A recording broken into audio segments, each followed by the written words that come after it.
Hi everyone, good morning. और मैं बहुत दिनों से ब्लॉग नहीं शूट कर रही थी। एक्चुअली मैं बीमार थी, मुझे फीवर हो गया था। और बहुत लोगों को पता है, इंस्टाग्राम फेसबुक पे पूछ रहे थे कि मैडम आप ब्लॉग क्यों नहीं शूट कर रही हो। तो रीज़न यही था, मैं 1 वीक का रेस्ट ले ली थी और उसको क्वारंटाइन बोलते हैं। तो मैं अपने घर में ही क्वारंटाइन में थी और प्रिकॉशन ले रही थी। तो काफ़ी कुछ चेंजेस आए मेरे में। ऑब्वियसली देख सकते हो मेरा हेयर भी अभी आपको दिखेगा स्ट्रेट, और मैंने हेयर कट किया है। तो अभी तो मैं मॉर्निंग में मतलब शूट कर रही हूँ अभी। और दूसरी चीज़ जो है, मैंने ये क्या मतलब महसूस किया कि आप अकेले जीवन काटना सही में बहुत कठिन होता है। आप किसी से मत बात करो, कुछ भी मत करो। तो मैं ये सबसे बोलूँगी कि कनेक्ट होके रहो एक दूसरे से और प्यार से रहो। और मैंने कुछ सीक्वेंस क्रिएट किया और फेसबुक और व्हाट्सएप पे मैंने उस पर अपनी फ़ोटो भी डाली, जो मैं 2019 में मैं मिसेस यूपी में पार्टिसिपेट किया था। मैं रनर अप रही, फर्स्ट रनर अप। तो उसकी मैंने वीडियो डाली और लोगों को बहुत अच्छा लगा कि मैडम आप कहाँ जा रहे हो। तो लोगों के मेरे बारे में चिंता करते हैं, सुन के बहुत अच्छा लगता है। और थैंक यू एवरीवन, आपने बहुत मुझे प्यार दिया है। और मैं अपना आगे देखती हूँ कैसे क्या शूट करती हूँ। अभी मुझे भी कुछ भी नहीं पता है, क्योंकि एक हफ्ते मैं रूम में थी, ऐसे वैसे करते थोड़ी तबीयत भी डाउन थी। अभी सही है बिल्कुल, और आई एम ऑल राइट। और आगे मैं क्या क्या वीडियो शूट करती हूँ वो मैं दिखाऊंगी अब।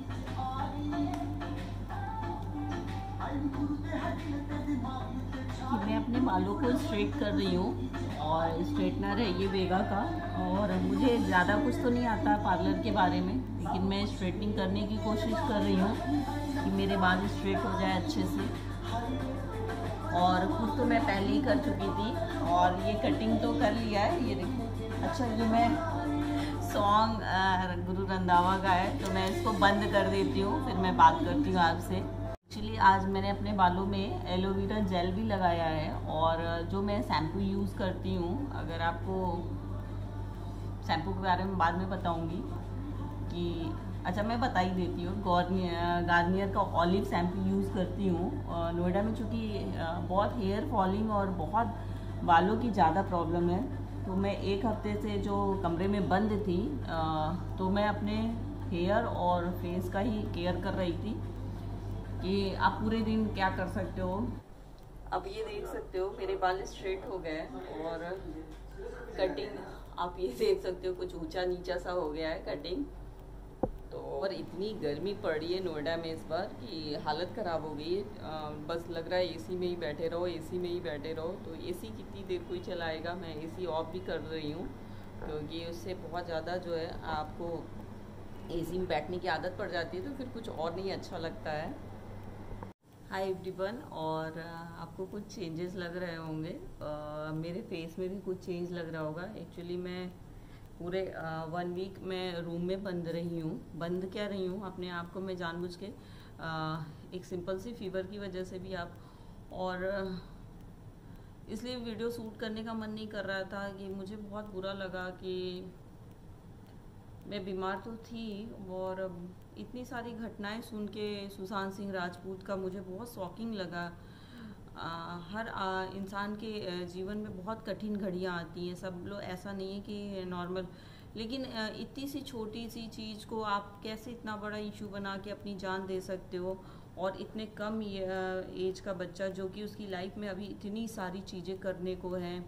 और आप ऑब्वियसली सोच सकते हो कि जो 4 बहनों में एक भाई हो, हम 3 बहन एक भाई हैं, तो कितना लाडला होता है भाई।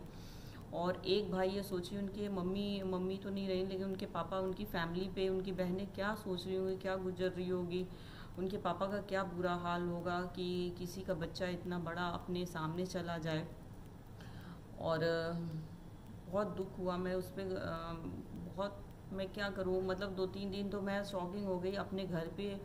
मतलब लोगों से मैं डिस्कस कर रही थी कि नहीं, ऐसा कदम नहीं उठाना चाहिए। बहुत लोग उससे, इस इंसिडेंट से बहुत ज़्यादा मतलब कि लोग समझ नहीं पा रहे हैं कि आखिर उन्होंने ऐसा क्यों किया। इतने पढ़े लिखे हैं, NIT कॉलेज से हैं, और सक्सेसफुल भी है, सीरियल में भी सक्सेसफुल रहे हैं, और मूवी भी उनकी अच्छी खासी चल रही थी। हम कह रहे ठीक है, बहुत लोगों ने उनको जो है ब्लॉक कर दिया था, कोई बात नहीं। सोसाइटी में, हर सोसाइटी में, हाई सोसाइटी या लो सोसाइटी या मीडियम सोसाइटी, हर जगह ये होता है कि आपकी अगर पहुँच है, चमचागिरी करना, ये सब चीज़ें लोगों के दिमाग में बहुत ज़्यादा है कि हम दूसरे की चमचागिरी करेंगे तो मुझे ये जल्दी से मिल जाएगा, वो जल्दी से मिल जाएगा।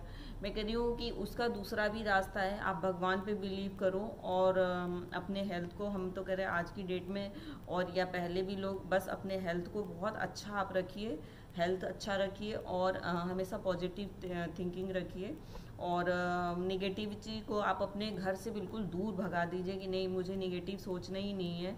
और उनको अगर अकेला फील कर रहे थे तो उनकी फैमिली को भी पता नहीं क्यों नहीं उन्होंने अपनी फैमिली से डिस्कस किया, या फैमिली वाले भी, सिस्टर हैं, फादर हैं, उनको डिस्कस करना चाहिए था, बच्चे के साथ रहना चाहिए था। काम नहीं मिल रहा था या नहीं उनको अप्रिशिएशन मिल रहा था, तो प्लीज़ मैं और लोगों के लिए बोल रही हूँ कि अपनी फैमिली के साथ रहिए। और मुझे उन सभी लोगों से बातें करना है कि जो इंस्टाग्राम पे बिना पूछे वीडियो कॉलिंग कर देते हैं। अगर मैं रात में नेट मेरा ऑन है और मैं कुछ काम कर रही हूँ तो लोगों को लगता है अरे मैडम क्यों जगी हैं आप। अरे भाई, मैं भी इंसान हूँ, कुछ काम कर सकती हूँ, मोबाइल चला सकती हूँ, कुछ इंटरटेन हो सकती हूँ।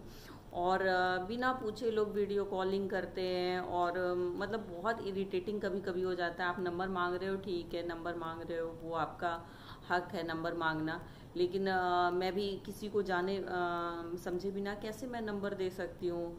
आप बार बार फोर्स करते हो, नंबर दो, नंबर दो, फिर एड्रेस पूछेंगे, एड्रेस बता दो, तो फिर कि आपके हस्बैंड पुलिस में हैं, तो मतलब पुलिस में है तो उनकी वाइफ ऐसी होंगी, रूड होंगी। या आप अगर मैं किसी को बोल दूंगी ठीक है मेरा घर सेक्टर 27 नोएडा में है, आप आ जाओ घर पे, तो मैं देखती हूँ और आप घर पे मुझे पिटवाने के लिए बुला रही है। तो ऐसा कोई करता है क्या, आप ये बताओ, विदाउट एनी रीजन। मतलब पुलिस सबको पीटती ही फिर रही है, यही काम है। मतलब ऑसली आपको सोचना चाहिए कि आप क्या बोल रहे हो। और सबसे मैं ये बोल रही हूँ कि आप जो है प्लीज़ मतलब इंस्टाग्राम या मैसेंजर पे हो तो एक अच्छा वाइब्रेशन क्रिएट करिए, मतलब कि आपको लगे कि मैं किससे बात कर रहा हूँ। कुछ लोगों से इंट्रोडक्शन मेरा सब पूछेंगे कि मैडम आप कहाँ से हो, अच्छा मैडम आप क्या करते हो, सारा कुछ पूछ के और फिर जब अपने बारे में बताना होगा तो पता नहीं क्या 2-4 लाइन गंवारों की तरह लिख देंगे। फिर हमने कहा भाई तुम कितने पढ़े लिखे हो, अगर अपना इंट्रोडक्शन भी नहीं दे सकते हो। तो कह रहे हैं हाँ मैं मैडम अनपढ़ी हूँ। और मतलब जब इरिटेट करने लगते हैं तो खुद ही बोलते हैं मैडम आप मुझे ब्लॉक कर देंगी या ब्लॉक कर देंगी। मैंने कहा नहीं, मैं इस नेचर की नहीं हूँ कि ब्लॉक करूँ, लेकिन ज़बरदस्ती नंबर दे दीजिए, आपने मेरे साथ धोखा किया।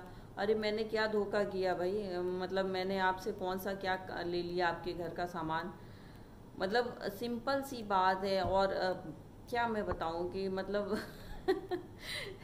उनका प्यार भी एक तरह से और इरिटेट भी करते हैं, तो कुछ कहा नहीं जा सकता है कि मैं क्या सोचूं उनके बारे में।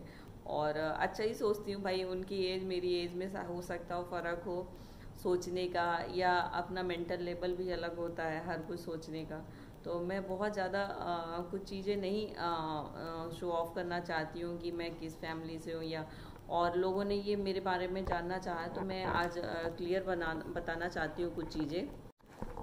मैं जो है एक सिंपल फैमिली से हूँ और मेरी एजुकेशन जो है वाराणसी से हुई है। वसंता कॉलेज राजघाट से मैंने ग्रेजुएशन किया है फाइन आर्ट्स में, और शादी के बाद मैंने एमएफए किया फाइन आर्ट्स में आगरा यूनिवर्सिटी से जो है। और मैं अभी कुछ दिनों पहले जो है यूनिवर्सिटी में जो है फाइन आर्ट्स की प्रोफेसर थी, और अभी लॉकडाउन की वजह से मैं नहीं जा पा रही हूँ। एक्चुअली मैं नोएडा में हूँ, मेरी यूनिवर्सिटी गाजियाबाद हापुड़ के बीच में है, तो उतनी दूर आना जाना, और वैसे भी सारे कॉलेज यूनिवर्सिटी बंद है तो ऑनलाइन है। और हमारे स्टूडेंट ऐसे होनहार हैं कि वो ऑनलाइन क्या ऑफलाइन ही काम कर लेते हैं, उनका कुछ ऐसा नहीं इंटेलिजेंट है। और दूसरी चीज़ जो है मैं जो है मैंने मॉडलिंग की है, स्कूल टाइम में भी किया है मैंने मॉडलिंग। जब मैं राजघाट में थी तो मिसेज वसंता कॉलेज में। और दूसरी जो है मैं इस समय जो है मिसेज यूपी रनर अप रही हूँ, फर्स्ट रनर अप।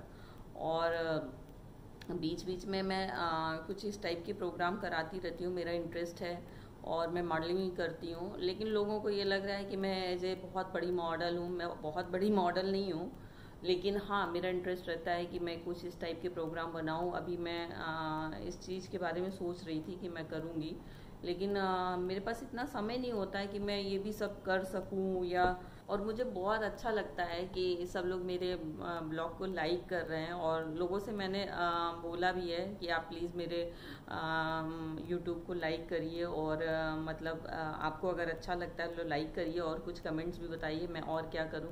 तो लोग कह रहे हैं नहीं मैडम बहुत अच्छा है, और कुछ लोगों को मतलब अभी तक तो किसी ने बुराई नहीं की है, मुझे एक भी ऐसा कमेंट्स नहीं आया है कि लोगों को गंदा लगा या कुछ उसमें फेक टाइप का लगा। तो वो चीज़ मुझे अच्छी लगी कि मैं जो कर रही हूँ अच्छा कर रही हूँ। और लोग ये मतलब मेरे बारे में जो भी जानना चाहते हैं तो प्लीज़ आप कमेंट्स बॉक्स में लिखा करिए कि आप मेरे बारे में और क्या जानना चाहते हो। और बहुत ज़्यादा अच्छा एक अब मैं यूट्यूब के ज़रिए मैं उनका नाम ले लेती हूँ। एक रघु रेड्डी जी हैं, वो वहाँ से हैं, कहाँ पे बिरयानी बहुत फेमस है, मुझे नाम नहीं याद आ रहा है। और वो मेरा काफ़ी दिनों से नंबर मांग रहे थे, मैंने उनको नंबर दे ही दिया। हमने कहा आप ले लीजिए, फिर उन्होंने व्हाट्सअप पे शुरू हो गए। हमने कहा please don't send message on WhatsApp, क्योंकि मुझे ना व्हाट्सअप चलाने का बहुत मन नहीं करता है, क्योंकि व्हाट्सअप में आप इतने सारे ग्रुप खोलो मैसेज, मैं तो थक गई हूँ। तो इसलिए मैं वही मैसेज पढ़ती हूँ जो मेरा बहुत ज़रूरी होता है। और मैं कई ग्रुप से जुड़ी हुई हूँ, और दिल्ली में मैं थी तो दिल्ली में जब मैं रह रही थी बहुत लोग ये भी जानना चाहते मैडम आप कहाँ रहती हो। तो मैं दिल्ली में रह रही थी, पर दिल्ली में अभी मैं नोएडा शिफ्ट हो गई हूँ, चूँकि मेरा बेटा वहाँ स्टडी कर रहा था तो मैं दिल्ली शिफ्ट हो गई थी, और अभी मैं नोएडा आ गई हूँ हस्बैंड के पास। तो दिल्ली में थी तो जितने दिन मैं अपने वसंत कुंज ग्रुप में जिस सोसाइटी में मैं रहती थी वहाँ पे मैं प्रेसिडेंट थी। और मैसेंजर पे भी आप मैसेज करो वो ठीक है, ज़्यादा बेस्ट है। आप व्हाट्सअप लेके नंबर क्या करोगे आप, मतलब समझ नहीं आता है। मुझे तो सही में लग रहा है मैं एक नया नंबर इशू करा ही लूँ। एक मेरा है नंबर, मैं सोच रही हूँ वही नंबर दे दूँ, दिन भर मैं सबके फ़ोन ही उठाती रहूँगी, व्हाट्सअप देखती रहूँगी।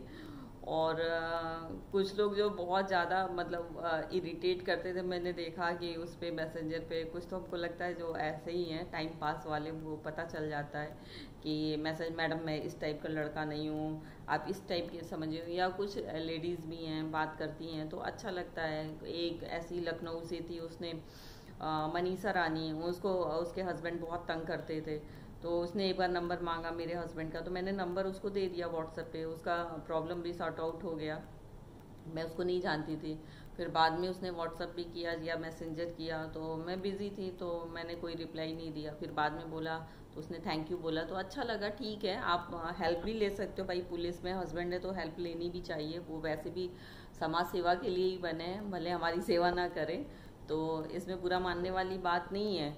और लेकिन आप बिना मतलब के परेशान मत करो, और मेरी रिक्वेस्ट है, और मेरे ब्लॉग को देखो और लाइक और सब्सक्राइब ज़रूर करिए, और जो भी अच्छा लगे प्लीज़ आप उसके लिए जो है लाइक ज़रूर किया करिए, क्योंकि मैं लाइक के ही लिए भूखी हूँ, क्योंकि अगर लाइक होगा तभी मुझे अच्छा लगेगा मुझे। और आप मेरे हेयर स्टाइल के बारे में बता सकते हो कि देखिए मैंने इसको कट करके छोटा कर दिया, और भी छोटा करूँ, आप देखो कैसा लगेगा मेरे ऊपर शॉर्ट हेयर। अगर शॉर्ट हेयर अच्छा लगता है तो मैं शॉर्ट हेयर ज़रूर करूँगी। और अभी तो मुझे यही अच्छा लग रहा है हेयर। तो आप बताना कि अगले वीडियो फिर मिलेंगे, और तब तक के लिए बाय बाय, गुड डे, और आप अपना पूरा ख्याल रखिए। और बस जब तक ये चल रहा है आप अपने घर में रहिए, बी सेफ, और हम कुछ कर भी नहीं सकते हैं इसके अलावा। और मेरे हेयर स्टाइल के बारे में ज़रूर बताइएगा।